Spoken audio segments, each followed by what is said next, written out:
이제 신년 특별 새벽기도의 마지막 펜타곤 이제 5개 가운데 마지막 이제 그 5번째 기도는 관용입니다. 관용.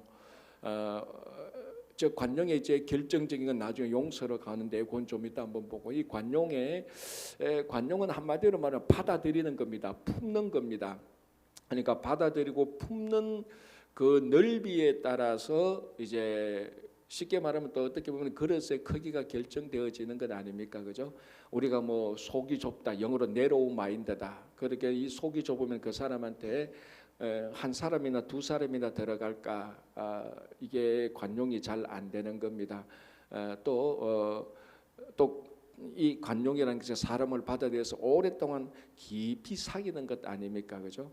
관용은 받아들이니까, 그 받아들여서 계속 함께 있는 것이니까 또 깊이가 있고, 그런 관용은 깊이가 있고 넓이가 있는 그런 우리들의 신앙에 얘기해 주는 건데, 오늘 창세기 13장 보면 이제 가장 대표적으로 아브라함과 그 조카 롯의 관계를 보면은 이 아브라함이 참 관용이 있구나, 이 아브라함의 마음의 넓이가 있구나라는 것을 우리가 알 수 있습니다.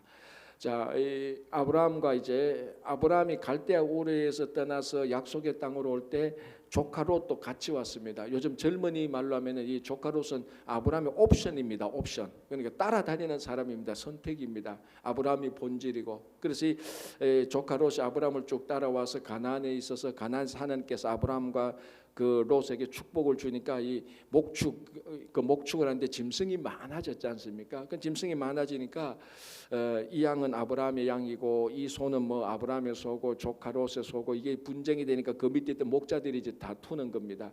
이건 지극히 사람이면은 이런 일이 일어날 수밖에 없는 겁니다. 여기서 뭐 아브라함의 목자와 그 롯의 목자가 서로 다투었거나 왜 이 두 사람이 왜 어떻게 이렇게냐, 그런 것 아니고 이건 지극히 사람이면 그럴 수밖에 없습니다.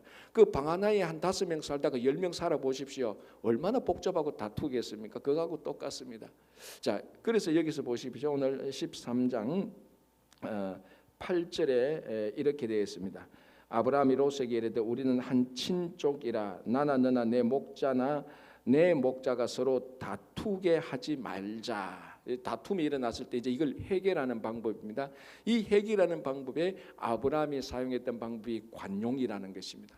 자, 우리가 다툼이 일어나고 문제가 일어났을 때 그걸 해결하는 방법은 여러 가지 방법이 있습니다. 그런데 오늘 이 아브라함은 독특하게도 이 문제를 해결하는데 관용의 방법으로 썼다는 것입니다. 오늘날 우리가 사람 사이에 문제가 터지고 그 재산상의 문제가 터지면 가장 쉽게 해결하는 방법이 뭡니까? 수하는 거지 않습니까? 그죠? 법정에 가서 그냥 해결하는 겁니다. 수하는 게, 이게 이제 한국에서 고소하는 거하고 약간 좀 차이는 다른데 어쨌거나 수를 하는 겁니다.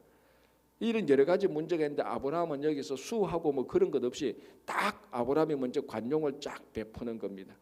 그 관용을 베푸어서, 자, 롯, 우리가 이렇게 계속 같이 있다면 진짜 싸워서 전쟁이라고 니하고 나하고 모든 게 다 무너지겠다. 너하고 나하고 peaceful dismiss, 평화롭게 헤어져야 된다. 이것을 먼저 제안하고 가장 좋은 것을 롯에게 먼저 준 것, 그게 이제 아브라함의 관용입니다. 자, 아브라함은 열국의 아비입니다. 그죠? 물론 하나님께서 갈대아 우르에 있는 아브라함을 불러서 약속을 했습니다. 너 열국의 아비가 될 것이라고 했는데, 그냥 열국의 아비가 하나님께서 약속만 했다고 열국의 아비가 자동적으로 되는 건 아닙니다. 하나님께서 열국의 아비를 약속하셨고 열국의 아비가 되도록 계속해서 훈련을 시키는 겁니다.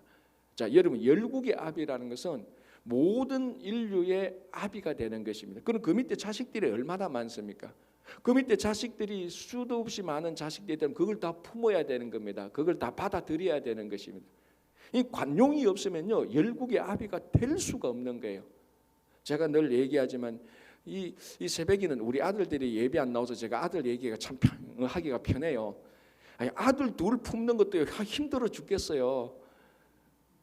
고등학교 때 얼마나 이 둘이가 막 갈등하고 사소한 것 가지고 갈등하는데 그 둘 품는 것도요, 어떨 때는 그 생각 들 때라고요. 한 명이면 안 싸울 거 아니야. 그 생각까지도 했다니까요. 자, 그런데 열국의 아비라고 한번 생각해 보시면, 이게 사람이 많고 적고를 떠나고서요, 열국이라는 것은 인종, 민족, 문화가 다 다르지 않습니까? 똑같은 한 배에서 난 두 아들도 품는 게 어려운데 인종, 민족, 혈은 문화가 다 다른 사람의 아비가 되려면 그건 관용이 아니고서는 품지 아니고서는 받아들이지 아니고서는 안 되는 일입니다. 그래서 오늘 이 창세기 13장은 사실 어떻게 보면은 아브라함과 롯의 다툼의 문제를 해결하는 하나의 에피소드일 수 있겠지만요, 그 본문을 가만히 보면요, 이 하나의 에피소드로 볼 수 있는 게 아니고 훨씬 더 중요한 겁니다. 왜 아브라함이 열국의 아비가 될 수밖에 없는 건가? 이 그만큼 폭이 넓다는 것입니다. 자, 여러분, 우리가 뭐 잘하는, 우리 한국 사람이 잘하는 이야기 가운데가 삼국지 아닙니까? 삼국지 유비, 조조, 또 송건, 이렇게 해서 위초고 세 나라인데, 사실 송건하고 사실 송건하고 조조는 굉장히 뛰어난 리더십 인물이에요. 굉장히 뛰어난 인물이고, 사실 유비는 지방 촌에 있는 학자에 불과한 사람이에요. 그런데 뭐 우리 알던 뭐 그게 사실이든 진실이든 둘째치고 우리가 읽는 삼국지를 보면은 결국은 유비가 최고의 지도자가 되는 겁니다. 여러분, 조조는요, 그 리더십에 의하면 유비하고 조조를 이렇게 비교해 보면요, 유비는 딱 하나만 조조보다 나아요. 나머지는 다 조조보다도 못한 거예요. 조조는 진짜로 카리스마가 있고요, 진짜 그 나라를 통일할 수 있는 그 배포도 크고요, 그리고 조직력도 있고요, 우리가 말하는 사람을 끌고 가는 것도 있습니다. 그리고 또 그 앞에서는 두려움에 떨 수 있는, 그런 두려움에 떨도록 자기 밑에 사람들을 관리하는 관리 능력도 있고, 모든 면에서 다 뛰어난 겁니다. 그런데 우리가 그 소설을 보면은 결국은 가장 훌륭한 인물들은 조조 밑에 있지 않고 유비 쪽으로 가지 않습니까? 관우, 장비, 조자룡, 제갈공명, 이런 사람들, 이런 한 사람 한 사람들을 보면은 유비하고 뒤처지지 않습니다. 그럼에도 불구하고 다 유비가 그 사람들을 품는 지도자가 됩니다. 이유는 딱 하죠. 오늘 우리가 말하는 이 관용입니다. 관용. 굉장히 이 관용이라는 것은 굉장히 우리가 말하면 동양적인 품성이에요. 성품이에요. 동양적, 서양적인 것보다 이제 이걸 뭐 우리 영어로 말하면 토러런스라 그러지 않습니까? 토러런스인데, 이거보다는 이 아브라함과 롯의 이야기를 보면요, 우리가 지금 느끼고 있는 뉘앙스로 느끼고 있는 서양적인 토러런스, 관용보다 우리가 동양적인, 그러니까 이 아시아권에서 말하는 관용하고 훨씬 더 가까운 것입니다. 이 관용이 넓으면 넓을수록, 크면 클수록 품는 것이 훨씬 더 달라진다는 것을 알 수 있습니다. 그래서 그런데 이제 우리가 크리스찬으로서, 예수 믿는 사람으로서 신앙생활을 보면요, 사실 신앙생활을 보면 우리가 밖에서 듣는 얘기 중에 하나가요, 예수쟁이가 굉장히 얌체라는 소리를 잘 듣습니다. 참 그거 들을 때마다 저도 목사고 예수 믿는 사람인데 마음이 참 서운하죠. 마음이 좀 유쾌하지는 못합니다. 왜냐하면은 옛날에 제가 이런 얘기를 들었습니다. 어느 한 그 교회 부흥사 할 때요, 그러니까 그 기독교가 들어올 때 우리나라가 아직까지 뭐 모든 게 그 근대 문명이 못 들어왔을 때 아닙니까? 뭐 19세기 말 20세기 초에 그때 조선 시대 때 기독교가 들어왔지 않습니까? 그런데 그때 기독교를 받아들인 사람은 다 우리말로 하면 개화된 사람입니다. 시대를 다 앞서간 사람이에요. 그 선교사들한테 훨씬 더 뛰어난 걸 다 받았으니까. 그러니까 사람들이 똑똑해지는 겁니다.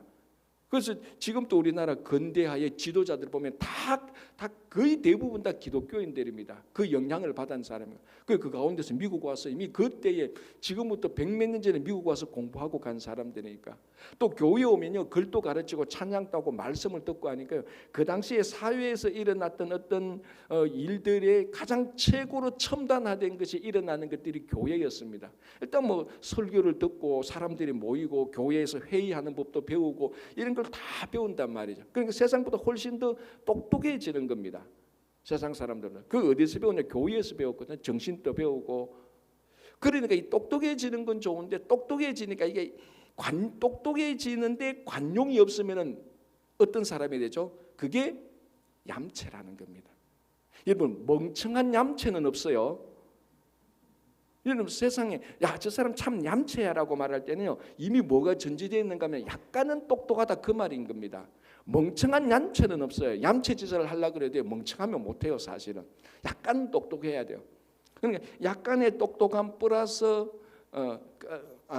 죄송합니다. 약간의 똑똑하면서 관용이 없으면요, 그게 얌체가 되는 거예요. 이게 세상 사람들한테 인정받지 못하는 겁니다. 뭔가 예수정의는 같이 있으면 똑똑은 한데 말도 잘하는데 설교를 그러니까 설교를 하도 많이 들어가 아는 것도 많아요. 교회에서 또 하도 많이 싸워가지고 말도 잘해. 그러니까 예수쟁이 보면 다 똑똑하고 잘하는 것 같은데 얌체 같아. 그래서 인정을 못 받는 거예요. 거기에 필요한 게 뭐냐면 관용입니다. 관용.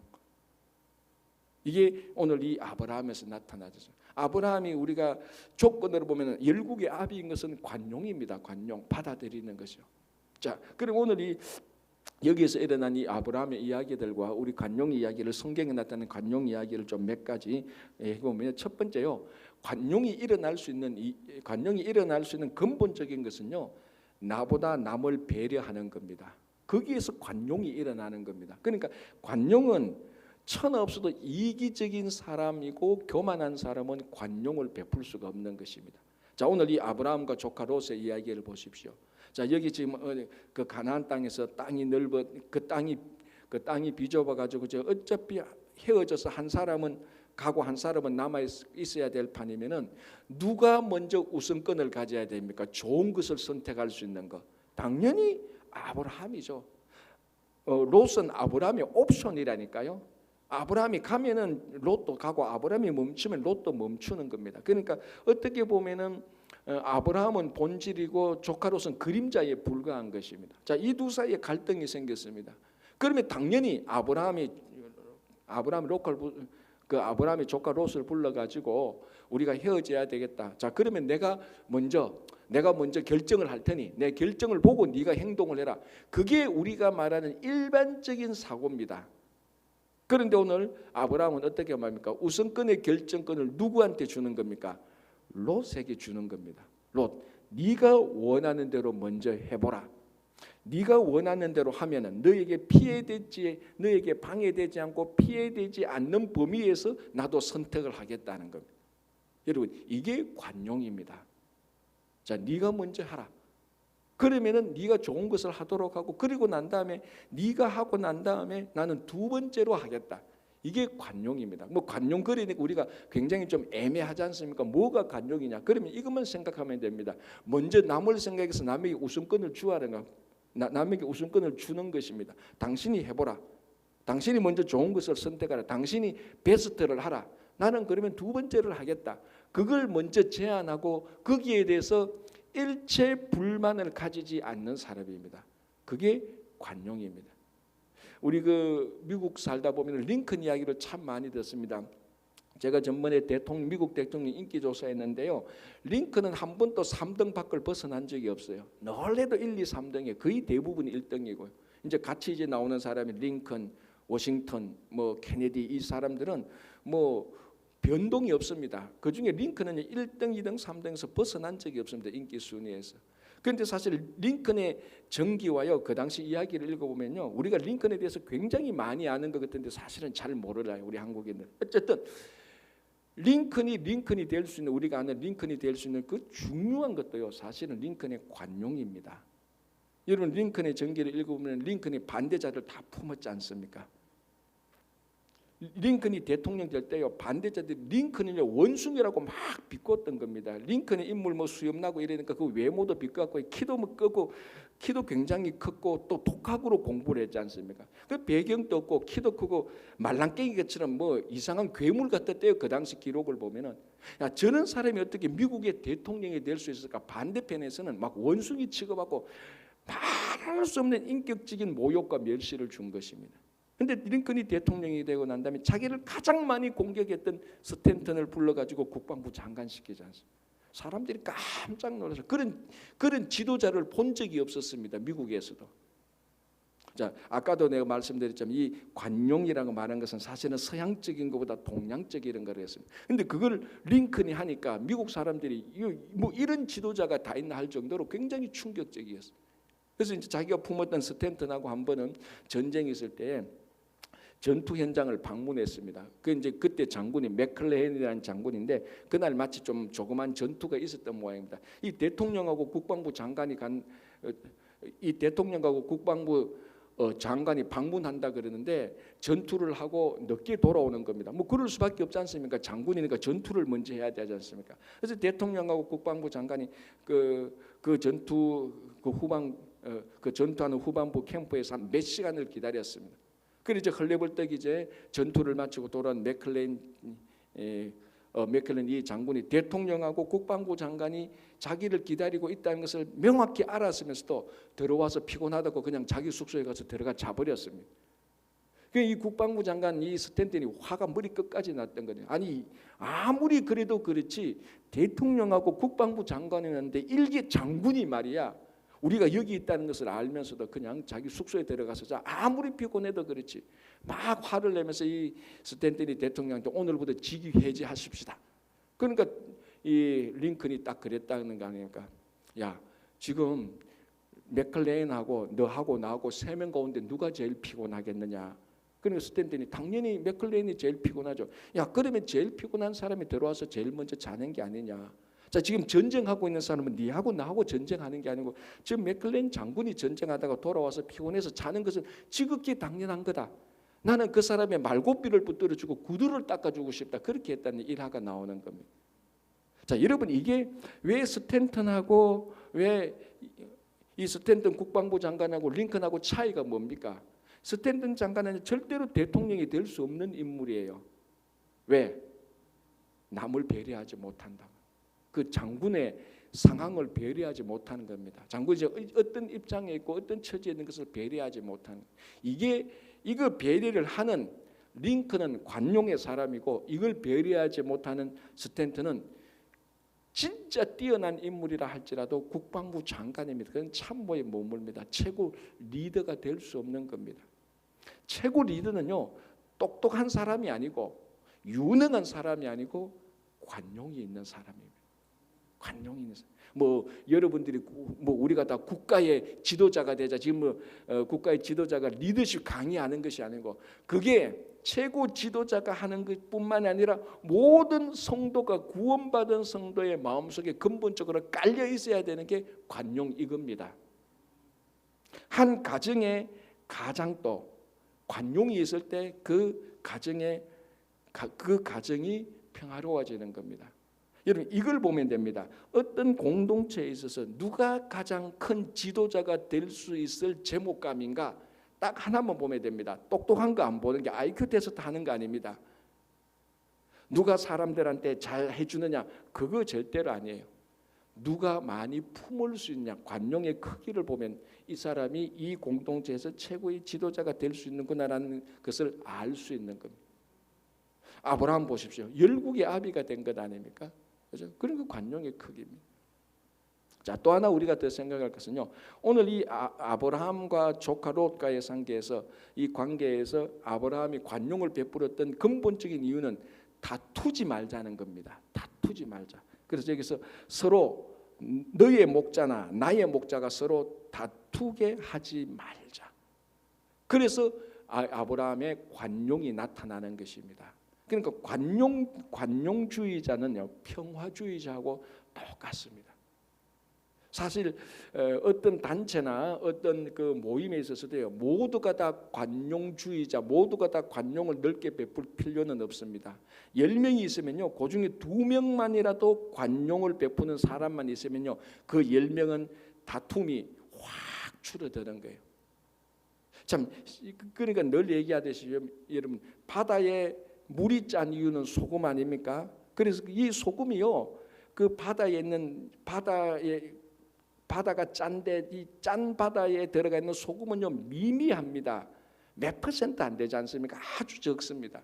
관용도 똑같습니다. 10명이 있는데요 2명만 관용해도요 20%만 관용해도 그 10명이 있는 단체는요 평화롭게 가고 다툼이 확 줄어드는 겁니다. 뭐 영 없을 수는 없겠지만 자 여러분 다윗과 사울 보십시오.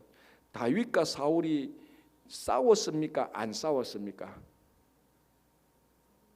싸운 적이 없죠. 싸운 적이 없죠. 누구 때문에? 다윗 때문에.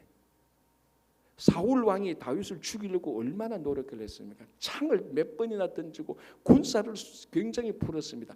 그때 다윗의 밑에 있는 억울한 사람들 400명 또는 600명이 늘 다윗을 따라다녔지 않습니까? 그래서 그래서 다윗이 사울을 결정적으로 죽일 수 있는 두 번의 찬스가 있었습니다. 그때 그 옆에 있는 400명의 리더들이 다윗에게 이것은 하나님께서 준 기회라고 죽이면 된다고 말했을 때 다윗 한 사람의 관용으로 인하여서 사울하고 싸우지 않고 사울을 죽이지 않았어요. 그러니까 다윗하고 사울은 사실 일반적인 우리 관계로 보면 싸울 수밖에 없습니다. 왜? 왕권은 하나고 그 따르는 사람이 있고 이건 둘 중에 하나서 싸워서 이길 수밖에 없는 관계인데 다윗은 싸워서 이기는 것이 아니고 관용으로서 사울을 이긴 겁니다. 그래서 사울 다음에 다윗이 왕이 되었을 때요, 그 사울 쪽에 있는 사람이 반란이 한번 일어나죠. 한번 일어나지만 반란이 잠재우고 계속해서 사울 쪽에 있는 사람들이 감히 다윗의 자리를 넘볼 수가 없었던 것입니다. 만약에 다윗이 사울을 싸워서 이겨서 왕이 되었다면요, 죽을 때까지 계속해서 반란과 역모가 반역이 일어났을 것입니다. 싸워서 이긴 게 아니고 관용을 베풀어서 이겼기 때문인 것입니다. 그 다투어서 이긴 게 아니고 관용으로 이겼다는 것입니다. 그래서 우리가 관용을 베풀면요, 관용이 있는 사람, 받아주는 사람, 품는 사람이 많지 않더라도 한두 명만 있더라도 그 사람으로 인해서 품어져서 그 공동체가 다툼이 훨씬 줄어들고 평화가 싹트기 시작하는 것입니다. 정말 올 한 해 오늘 이 진짜로요, 이 새벽에 오늘 이 자리에 있는 우리들만 아브라함의 관용만 있어도요, 제 생각에는 뉴욕의 한 3분의 1 정도는 평화가 이루어질 것 같아요.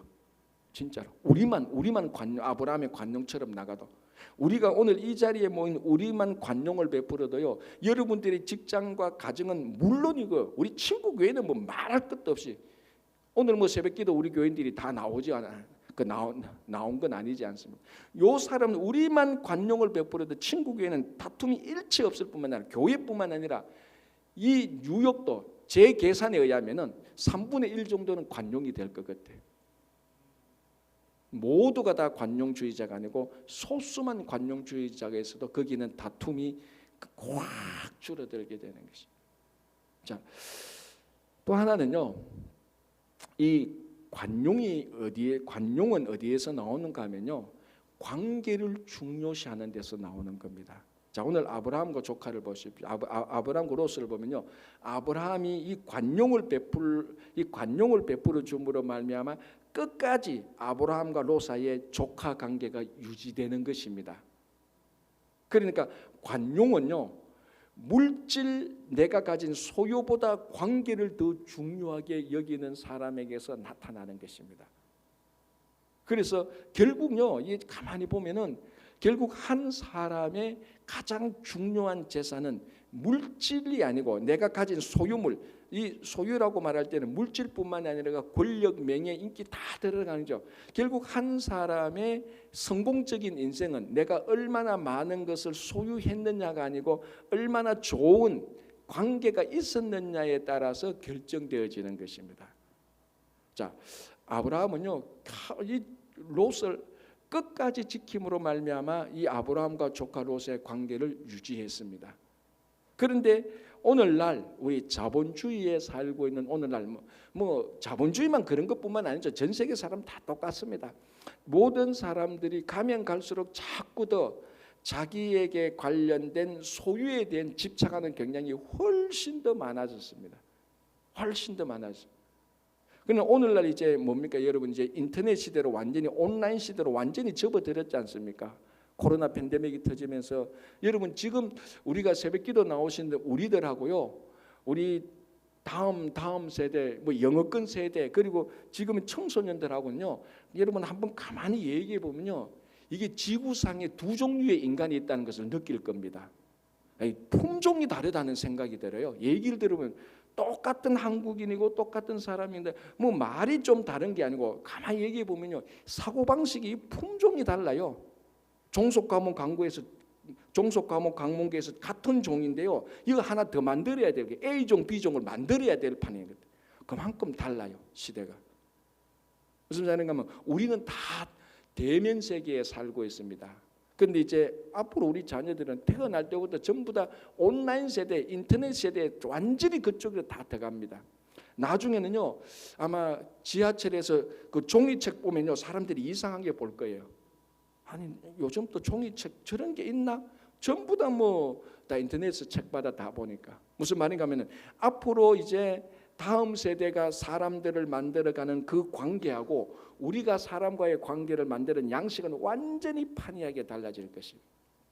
어떻게 될지는 모르겠습니다만은 그걸 뭐 제가 뭐 알 수 있는 능력은 없지만은 중요한 것은 온라인 세대든 오프라인 세대든 관계는 계속해서 이어질 거라는 겁니다. 온라인에서 뭐 어떤 관계를 맺든지 여전히 거기에서도 가장 중요한 것은 관용입니다. 특별히 더요 이렇게 대면에서 만나는 관계에서 관용보다요 비대면 온라인에서 만나는 그 관계에서 훨씬 더 필요한 게 관용입니다. 여러분 이제는 뭐 아주 자연적인 현상이 되었는데요. 많은 연예인들이나 유명인들이요 댓글 자기에 대한 댓글을 읽다가 상처받아서 그게 문제가 돼서 자살하고 죽고 문제 터지는 일들이 우리가 심심찮게 봅니다. 처음에 그런 사건이 일어났을 때는요 그게 굉장히 충격적인 사건인데 요즘은 뭐 인터넷 댓글 때문에 인터넷에 올라온 글 때문에 자살하고 죽는 것은 이제 일상사가 되었어요. 여러분 한번 보십시오. 지금 온라인에서 일어나는 그 사람들이 말을 하고 하는 것이 그게 관용이 있습니까? 철저하게 이기적이에요. 철저하게 개인적이에요. 대면사에 우리처럼 이 시대의 사람을 현장에서 만나고 얘기하고 손잡는 이 관계보다 이런 관계가 없는 온라인에서 이루어지는 관계는요 진짜 이기적이에요. 지독하게 이기적이에요. 왜? 거기는 자기 모습이 안 드러나거든. 그리고 모든 게 다 익명이에요. 익명. 그러니까 자기 말을 마음대로 하는 거죠. 우리는 그렇지 않습니까? 사람하고 만나서 관계를 하면요 이게 익명이 안 되지 않습니까? 내 얼굴 내가 같이 있는데 익명이 안 되니까 여기에는 뭐 너무 자기의 노골적인 걸 못 드러내요. 익명이 아니니까. 그런데 온라인은 익명이 터지고요 또 어떤 관계에 들어갔다 나오고 하는 것이 마음대로 합니다. 진짜 이기적이고 개인적입니다. 그 다음 세대에 진짜 필요한 관계는 관용입니다. 진짜 관용. 이게 제가 한 가지 예언자 비슷하게 말하자면요. 온라인 세대의 관건은 온라인 시대의 인간 관계의 관건은 관용입니다. 이게 잘 되면요. 온라인 시대에 그 관계가 아주 좋아질 것이고 이게 나쁘면요. 그 안에서 무슨 일이 일어날지 모릅니다. 무시무시한 거예요. 관계가 중요한 거예요. 소유보다. 그래서 뭐 우리 여러분 그 재벌의 상속자들, 한국의 재벌의 상속자들이 안 싸우는 집안이 거의 없지 않습니까? 거의 없습니다. 형제 자매 간에 싸우고 저는 처음 알았습니다. 형제 자매 간에 저렇게 싸우고 재물 때문에 관계가 틀어지니까 원수 중에 최고 원수가 되더라고요. 아니 어머니 아버지가 똑같은 한배 어머니 아버지 똑같은 어머니 아버지에서 태어난 형제 자매가 목숨 걸고 서로 죽이려고 하는 것은 이해가 안 돼요. 여러분 다윗의 자녀들이 많이 싸웠잖아요. 그래서 다윗의 자녀들은요 엄마가 달랐어요. 그래도 엄마가 달랐어요. 왕권을 두고 싸운다 해도 엄마가 다르기 때문에 어느 정도 그래도 이해할 수 있는데요.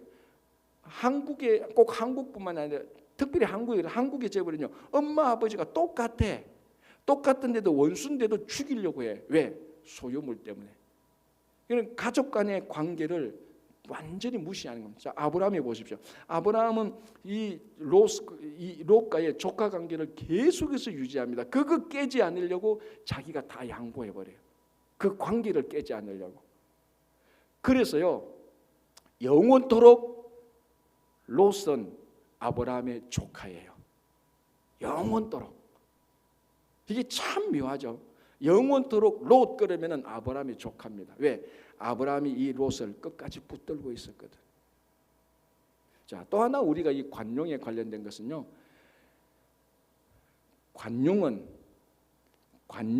관용의 혜택을 받는 사람보다 관용을 베푸는 자가 반드시 더 축복된 삶을 살게 되어 있습니다.